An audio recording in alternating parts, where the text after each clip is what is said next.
자, 에스겔서 1장입니다. 펴시기 바랍니다. 1장 1절 보면 거발강가 사로잡힌 자중에 있을 때, 지금 에스겔이 포로로 잡혀가 있는 거예요. 거발강가, 바벨론에 있는 강 이름이죠. 3절 보면 부시의 아들 제사장 에스겔. 에스겔은 제사장 가문 출신입니다. 이 에스겔이 예언자로 활동하던 시대는 바벨론 포로기, 절망의 시대. 근데 이 절망의 시대에 에스겔은 끊임없이 환상을 봐요. 영어로 말하면 환상을 비전이죠, 비전. 여러분, 아무리 캄캄하고 힘들어도 비전만 있으면 사는 거예요.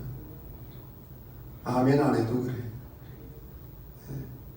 꿈이 있으면은 살 수 있어요. 근데 절망하면 죽는 거죠. 근데 1장에 보면 4가지 모양의 환상이 있죠. 10절을 보면 사람의 얼굴, 사자의 얼굴, 그리고 소의 얼굴, 독수리의 얼굴. 자, 여러분, 사람은 모든 피조 세계에서 가장 으뜸가는 존재입니다. 특별히 이상적으로. 여러분, 인간의 이상이 얼마나 대단합니까? 자, 사람의 얼굴. 두 번째로는 누구의 얼굴? 사자. 사자는 동물계의 왕이죠. 소의 얼굴.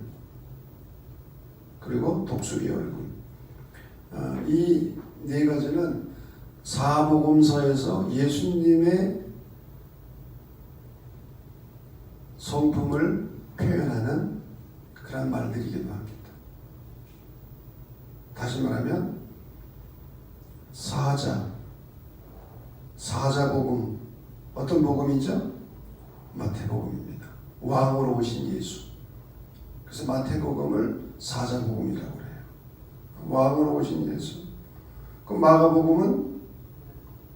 마가복음은 소의 복음입니다. 왜? 예수님의 고난을 이야기하고 있거든. 소가 죽도록 일하고 죽어서까지 인간에게 다 내어줘요.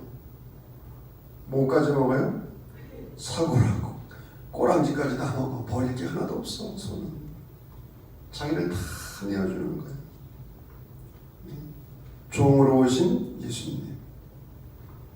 또 누가복음은 사람, 예수님의 인성을 강조하는 복음서입니다. 예수님의 인간적인 모습. 그래서 사복음서에서 예수님의 어린 시절의 이야기가 나오는 복음서는 누가복음밖에 없어요. 어린 시절, 12살 때의 이야기라든지 인간으로 오신 예수. 그런데 독수리는 요한복음, 독수리복음. 독수리는 하늘을 납니다. 천국을 납니다.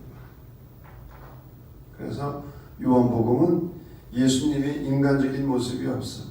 예수님의 신성, 기적을 행하시고 병자들을 고치시고 예수님의 인성을 강조하는, 신성을 강조하는 복음이 요한복음입니다. 그래서 이 4생물의 환상은 예수님의 성품을 보여주는 환상이기도 하죠. 그리고 15절부터 수레바퀴의 환상이 나옵니다. 바퀴가 4시 있고, 중요한 거는 그 바퀴에 뭐가 가득해요? 18절 보면 눈이 가득해. 바퀴에 눈이 가득해. 이것은 무엇을 의미하는가? 역사를 주관하시는 하나님께서 불꽃 같은 눈으로 살피신다. 눈이 가득해. 불꽃 같은 눈으로 살피신다고. 26절에는 하늘 보좌의 환상이 있고요. 자, 2장을 보면 에스겔이 예언자로 부름을 받는 장면입니다. 인자야. 이 에스겔 에스겔서를 보면 인자라는 표현이 어마어마하게 많이 나와요. 93번이나 나와요. 48장 중에서 인자는 한문으로 말하면 사람의 아들이죠. 하나님의 신성과 대조되는 인간의 연약성, 인간의 한계성을 의미하는 말입니다. 인자, 사람의 아들. 인간이 지성적으로 이성적으로 뛰어나지만 또 한없이 약한 존재거든요. 인자야. 예언자로 부르심을 받는데 어떤 백성들에게 보냄을 받습니까? 4절 보면 이 자손은 얼굴이 뻔뻔하고 마음이 굳은 자니라. 뻔순이 뻔돌이 뻔뻔해. 얼굴이 뻔뻔한 사람 있어요 없어요? 낯이 두꺼워. 마음이 굳어 있어요. 이들에게 여호와의 말씀이 이러하시다. 하나님의 말씀을 전하라는 거죠. 듣든지 아니 듣든지. 듣든지 아니 듣든지. 그런데 6절 보면 인자야 너는 비록 가시와 찔레와 함께 있으며 정갈 가운데 거주할지라도 예언자의 일이 가시, 찔레, 정갈 가운데 이게 힘들죠. 바른 말을 해주니까 좋아할 리가 있어요. 그러면서 하나님께서 이 에스겔에게 입을 벌리라는 거예요. 그리고 무엇을 먹으라는 거예요? 두루마리 책을 먹으라는 거예요. 3장 1절 보면 너는 발견한 것을 먹으라. 너는 이 두루마리를 먹고 가서 이스라엘 족속에게 말하라. 3절 인자야 내가 네게 주는 이 두루마리를 네 배에 넣으며 네 창자에 채우라. 그래서 내가 먹으니 입에서 달기가 뭐 같다고요? 꿀 같더라. 두루마리가 뭡니까? 하나님의 말씀이죠. 하나님의 말씀을 마음에 채우라.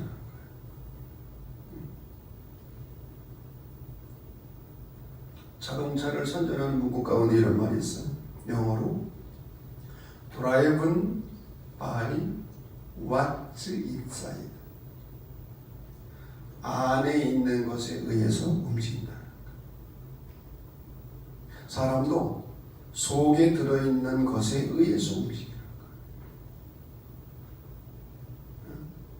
왜 마음이 굳고 뻣뻣합니까? 속이 그러니까 속이. 왜 관용의 마음, 너그러운 마음이 없습니까? 속이 그러니까. 속이 까칠해. 속이. 마음에 있는 것에 의해서 움직인다. 그러므로 마음을 무엇으로 채우느냐? 우리의 마음을 하나님의 말씀으로 채우는 것이 가장 은혜로운 일인 줄로 믿습니다. 다른 것으로 채워지기 전에 너는 두루마리 책을 통째로 먹으라는 거예요.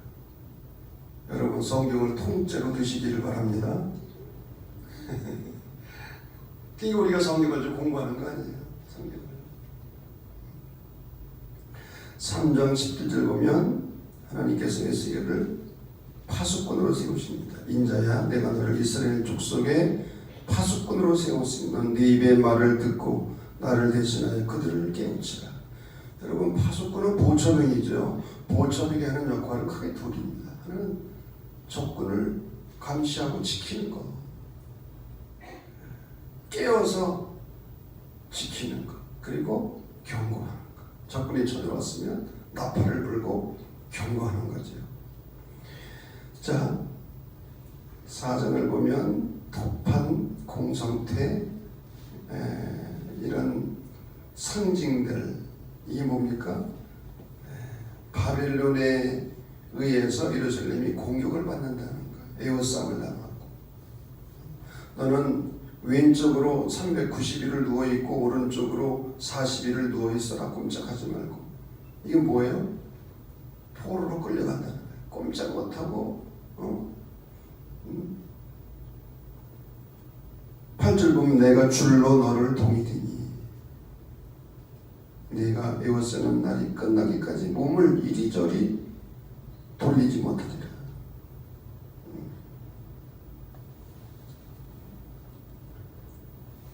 5장을 보면 머리털과 수염을 깎아서 불사르는 거지. 3분의 1은 성 안에서, 3분의 1은 성 밖에서, 3분의 1은 바람에 날리라는 거예요. 뭐예요? 3분의 1은 성 안에서 죽고 3분의 1은 성 밖에서 죽고 3분의 1은 포로로 끌려간다는 거예요. 예루살렘이 아주 폐허가 되는 거죠. 근데 그 이유가 뭡니까? 5장 6절 이방인보다 더 악을 행하는 거예요. 하나님의 백성들이 이방인보다 더 악을 행해. 예수를 믿는 사람들이 교회 다니지 않고 예수 믿지 않는 사람보다 더 악해. 이래가지고 되겠어요? 율례도 행하지 아니하고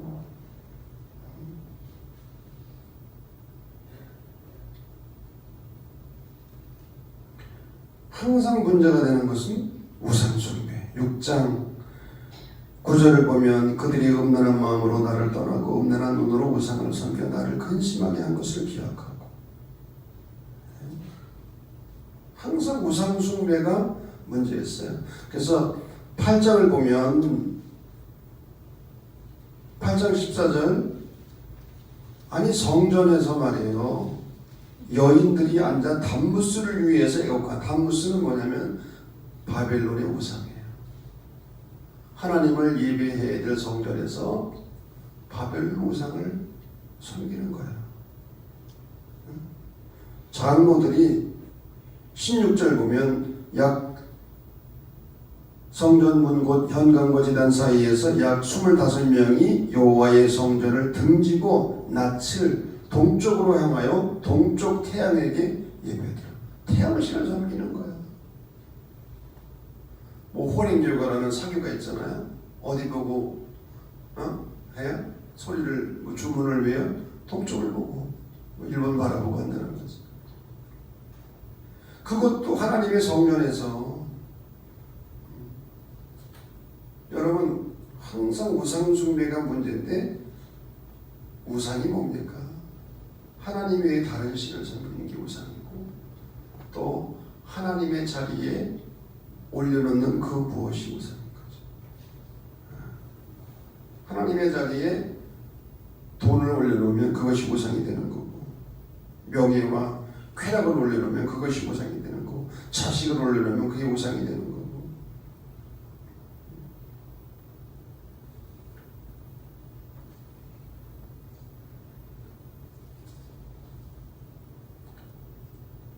십장을 보면 18절 여호와의 영광이 성전 분지방을 떠나서 그룹들 위에 머무르니. 여호와의 영광이 성전을 떠났다. 무슨 말입니까? 하나님의 임재가 사라진 거예요. 하나님이 우리 가운데 계시게 되는데 하나님이 안 계셔요. 하나님의 임재가 떠나버린 거예요.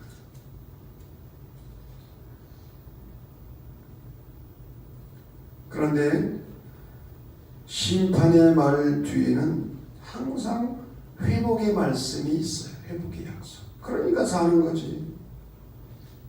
11장 19절 말씀. 내가 그들에게 다같이 시작. 내가 그들에게 한 마음을 주고 그 속에 새 영을 주며 그 몸에서 돌같은 마음을 제거하고 살처럼 부드러운 마음을 주어 내 율례를 따르며 내 규례를 지켜 행하게 하리니 그들은 내 백성이 되고 나는 그들의 하나님이 되리라.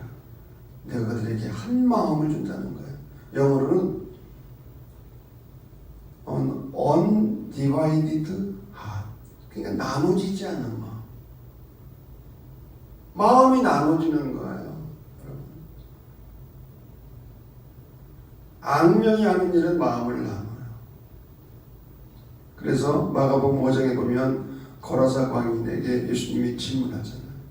네 이름이 뭐냐? 레기온입니다. 레기온은 엄청난 숫자의 군대, 뭡니까? 4단 이상의 규모, 인격이 수천 개로 나누죠. 그러니까 귀신 들린 거죠. 항상 마음이 분열되는 거, 디바이드, 나눠지는 거. 그런데 언디바이드, 나눠지지 않는 한 마음, 한 마음을 준다는 거, 새 영을 준다는 거. 돌 같은 마음을 제거하고 살처럼 부드러운 마음을 준다는 거. 살처럼. 그래서 율례를 지켜서 그들은 내 백성이 되고 나는 그들의 하나님이 되리라. 성경 전체를 흐르고 있는 중요한 주제가 바로 나는 너희의 하나님이 되리라. 하나님이 우리 하나님이 되기를 원하십니다. 그런데 인류 역사는 끊임없이 하나님을 거부하는 역사. 하나님을 아버지로 고백하고 믿고 따르는 것이 아니라 하나님을 거부하는 역사. 근데 하나님은 우리의 하나님이 되기를 원하신다.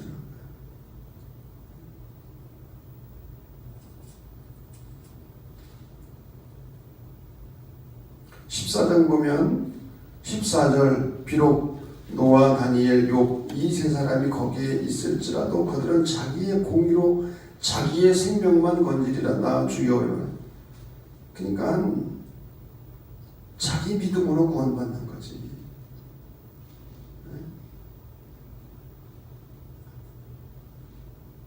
16절 보면 그들도 자녀는 건지지 못하고 자기만 건지겠고. 우리가 그런 우스갯소리가 있잖아요. 어떤 남자가 자기는 아내 치맛자락 붙잡고 천국 가겠다. 자기 믿음 가지고 가는 거지. 부모 믿음이나 아내나 남편 믿음 가지고 가는 게 아니잖아. 노아나 다니엘, 욥과 같은 대단한 신앙의 위인들도 자기만 공의로 생명을 건진받는다. 자기 믿음으로, 자기 믿음으로.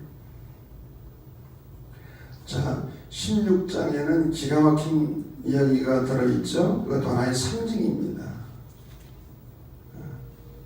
4절을 보면 네가 난 것을 말하건대 내가 날 때에 네 배꼽줄을 자르지 아니했고 너를 물로 씻어 정결하게 하지 아니하였고 네게 소름을 뿌리지 아니하였고 너를 강고에 싸지도 아니하였어.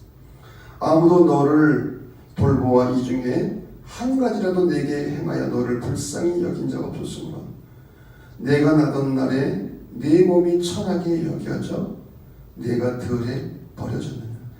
아기가 출생했는데 들판에 버려진 거야. 피투성이를 누구도 돌보지 않는 거야. 그래서 6절을 보면 너는 피투성이라도 살아있어라. 살아만나면 거지. 피투성이라도. 그래서 이 아이를 데려다가 씻기고 옷을 입히고 양육을 한 거 아니야. 자라면서 폐물을 달아주고 12절 말씀 보면 코고래를 코에 달고 귀고래를 귀에 달고 화려한 왕관을 머리에 씌웠나니 왕관까지 씌워줬어요. 심지어 그래서 이 아이가 이 여자아이가 자라서 어디까지 올라갔어요? 13절 왕후의 지위까지 올라간 거예요. 최고의 자리까지 올라간 거예요. 근데 문제는 그때부터 왕후가 되더니 행음을 하는 거예요. 간음을 하는 거예요. 아수르와 행음을 하고 애국과 행음을 하고 이것은 이스라엘 민족을 의미하는 거죠. 버려진 아이와 같은 이스라엘 백성들을 하나님께서 부르시고 건지시고 그들을 데려다가 키워서 왕후의 그런 자리까지 올라가게 했는데 하나님을 의지하고 섬기기보다는 애굽을 의지하고 아수르를 따라가고, 그래서 이러한 행위들을 행음을 하고 있다. 간음이라고. 그러므로 너 음녀야. 35절. 음녀라고 표현을 하고 있어요. 43절 보면 16장. 어렸을 때를 기억하지 않았다. 어렸을 때. 과거를 기억하지 않아. 항상 문제가 되는 것은 역사적 기억을 망각하는 거예요. 히스토리컬 리멤버런스. 역사적 기억. 옛날을 잊어버리는 거예요. 개구리가 은이를 잊어버려 올챙이짝을 잊어버리는 거예요. 이스라엘 백성들은 애굽을 잊어버리고 애굽에서의 노예 생활을 잊어버리고 광야에서의 그 고난의 시간들을 잊어버리는 거예요.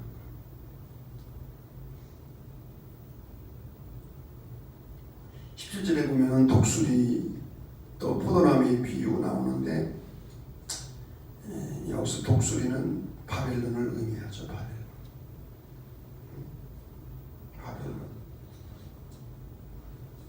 그리고 연한 가지를 꺾어서 심는데 17장 23절 연한 가지를 꺾어서 심는데 이것이 아름다운 백향목이 되는 거예요. 그래서 각종 새들이 와서 깃들고 그 가지에 살고, 이것은 예수 그리스도를 통한 구원의 은총을 말하는 거죠. 가장 연약한 가지. 예수님이야말로 이사야 53장에 나오는 고난받는 종, 정말 볼품없는 그런 존재였지만 오히려 그리스도를 통해서 모든 민족의 구원을 받고 삶을 얻게 되는 그런 은총을 잊게 되는 거죠. 그런데 하나님께서는 유다 민족의 죄악을 심판했지만 심판의 목적이 뭐예요? 18장 32절을 보면 주 여호와의 말씀이니라 죽을 자가 죽는 것도 내가 기뻐하지 아니하노니 너희는 스스로 돌이키고 살지어다. 하나님은 죄인들이 돌이켜서 구원받고 살기를 원하시는 거지. 아멘.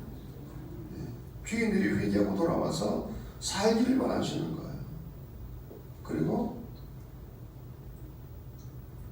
이 에스겔서에서 가장 많이 나오는 문장 가운데 하나가 내가 여호와인 줄 너희가 알리라. 하나님이 여호와이신 것을 알도록 하기 위해서.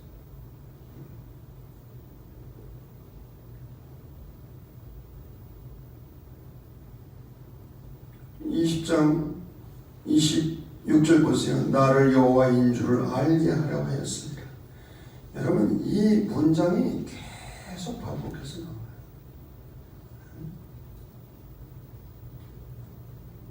20장 44절 내가 여호와인 줄 너희가 알리라. 계속 반복해서 나와요. 하나님께서 여호와인 것을 백성들이 알기를 원하십니다. 알기를. 23장에 보면 오홀라와 오홀리바의 행음. 오홀라와 오홀리바는 자매예요. 근데 이 자매가 행음을 하는 거예요. 오홀라는 사마리아를 의미하고 오홀리바는 예루살렘을. 두 자매가 음행을 하고 있다는 거예요.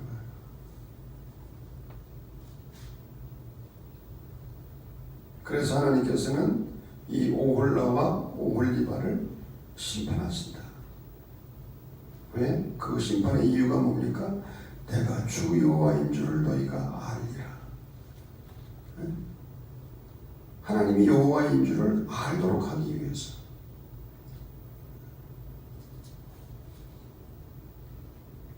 자, 시간이 많이 갔기 때문에 하나님께서 이방 민족도 심판하시는데 재미있는 표현이 하나 있어요. 25장 보면 암몬 족속을 심판하시는데 이들의 죄가 뭡니까? 이스라엘이 유대 민족이 어려움을 당할 때에, 사로잡힐 때에 25장 3절 끝부분은 아하 좋다 하였도다. 6절 말씀 보면 손뼉을 치며 발을 구르며 마음을 다하여 멸시함을 치르고. 아니 남이 지금 망해가지고 어려움 당하고 포로로 끌려가는데 왜 좋다고 박수를 쳐? 그 깨소금 맛이다. 잘 됐다.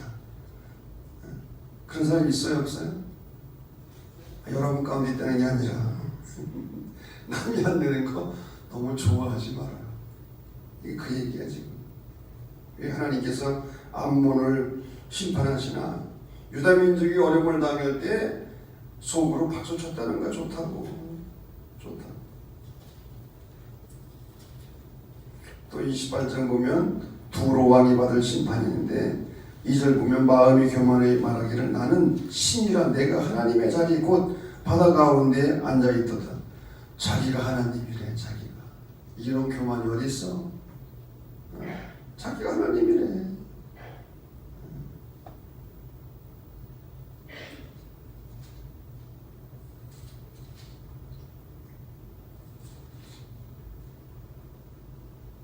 (33장에) 보면 다시 파수꾼 이야기가 나오죠. 33장 7절 인자야 내가 너를 이스라엘 족속의 파수꾼으로 삼음이 이와 같으니라. 그런즉 너는 내 입의 말을 듣고 나를 대신해 그들에게 경고하지. 하나님의 말씀을 듣고 경고하라. 나는 악인이 11절 악인이 죽는 것을 기뻐하지 아니하고 악인이 그의 길에서 돌이켜 떠나 사는 것을 기뻐하노라. 만약 파수꾼이 경고하지 않아서 악인이 죽으면 그 책임을 파수꾼에게 묻겠다는 거야. 경고했는데도 돌이키지 않으면 책임이 없는 거지.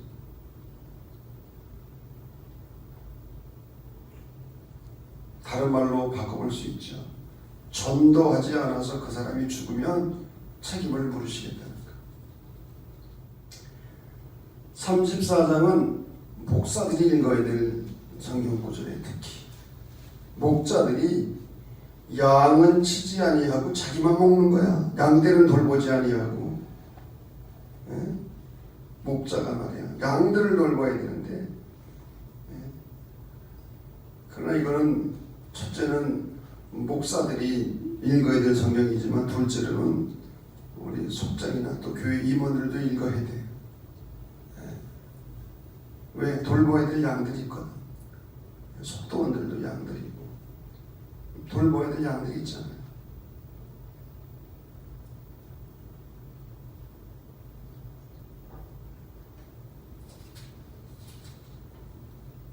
(36장) 26절도 회복에 관한 말씀이죠. 또 새 영을 너희 속에 두고 새 마음을 너희에게 주되 너희 육신에서 굳은 마음을 제거하고 부드러운 마음을 줄 것이다. 이 반복되는 굳은 마음을 제거하고 부드러운 마음.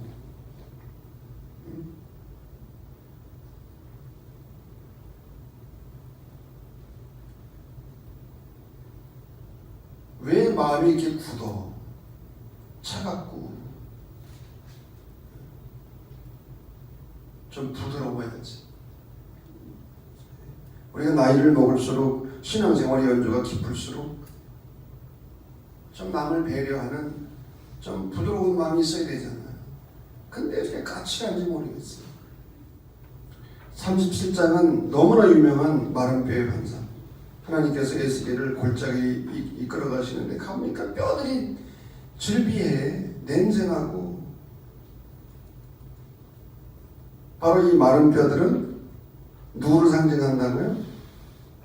이스라엘 백성들, 이스라엘 족속이죠.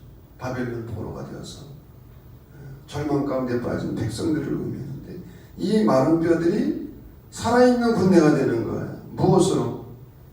말씀을 대언하라. 말씀을 대언했더니 뼈들이 맞춰지고 심줄이 생기고 살이 입혀지고 가죽으로 덮여지고. 근데 죽은 시체야. 생기를 불어넣어라. 그 가운데 생기가 들어가니까 살아있는 군대가 되었다. 이스라엘 공동체가 다시 살아나는 그 길이 어디 있느냐? 두 가지라는 거죠. 하나님의 말씀, 두 번째 하나님의 영, 성령으로. 아멘. 하나님의 말씀과 성령으로 다시 살아난다는 거예요. 그래서 그들이 내 백성이 되고 나는 그들의 하나님이 되리라. 또 37장 15절부터는 하나님의 손안에서 하나가 되는 통일에 관한 환상입니다. 유다와 그쪽 이스라엘, 에브라임의 막대기, 곧 요셉과 그쪽 이스라엘, 두 개의 막대기를에다가 글씨를 쓰고 내 손에서 하나가 되리라. 우리 민족도 하나님의 손 안에서 하나가 되리라. 민족 통일에 대한 그런 환상입니다.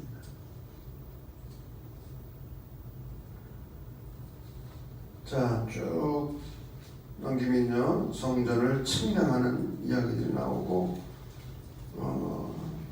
가장 중요한 말씀이 47장이죠. 에스겔 41장.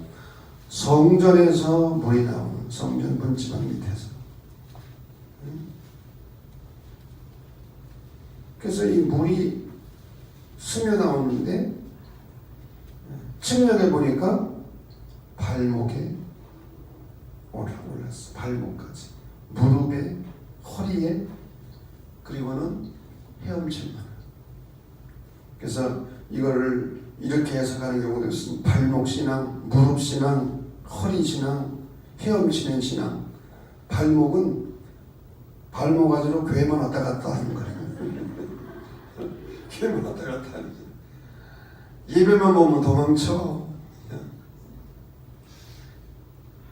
기도도 안 하고 봉사도 안 하고. 근데 무릎은 기도할 줄 알아. 무릎을 꿇을 줄 알아. 무릎신앙. 그리고 허리는 여러분 허리가 튼튼해 일을 하는 거. 허리 여러분 감이 와봐 꼼짝 못하지. 허리는 봉사하는 신앙입니다. 봉사하는 신앙. 그리고 헤엄치는 만한 분. 은혜의 바다에서 마음껏 헤엄치는 것. 여러분 발목신앙에서 무릎신앙으로, 무릎신앙에서 허리신앙으로, 허리신앙에서 마음껏 은혜의 강문에서 헤엄치는 신앙이 되기를 바랍니다. 얼마나 좋아. 헤엄을 치는. 나도 좀 해보고 싶은 게 수영을 좀 배워야 될 텐데. 마음껏 헤엄치는 신앙이에요. 그런데 이 성전 문지방에서 흘러내린 물이 동쪽으로 흘러서 사해로 흘러서 그 죽은 물을 살리는 거예요. 9절 보면 이 강물이 이르는 곳마다 번성하는 모든 생물이 살고 고기가 심이 많고, 그래서 강가에 어부가 설 것이고, 어부들이 잘 만난 거지. 고기가 많으니까. 갯벌이 되살아나고, 12절 강 좌우가에는 각종 먹을 과실나무가 자라서 그 잎이 시들지 아니하며 열매가 끊이지 아니하고 달마다 새 열매를 맺으리니 그 물이 성소를 통하여 나옵니다.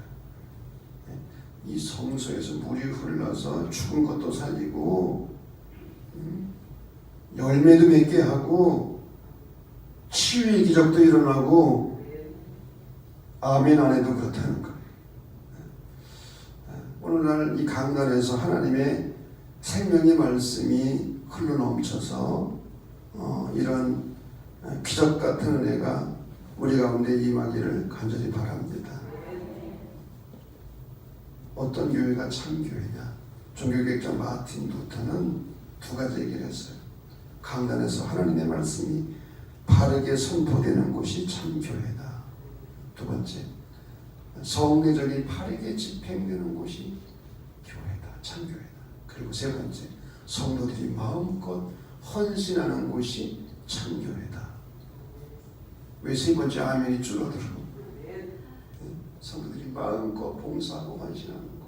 그게 참교회라는 거지. 우리 교회에서도 이러한 생수가 강단에서 강같이 흘러넘치기를 간절히 바랍니다. 그래서 죽은 사람이 살고 치유가 일어나고 번성하게 되고. 여러분, 말씀이 얼마나 중요합니까? 말씀, 하나님의 말씀.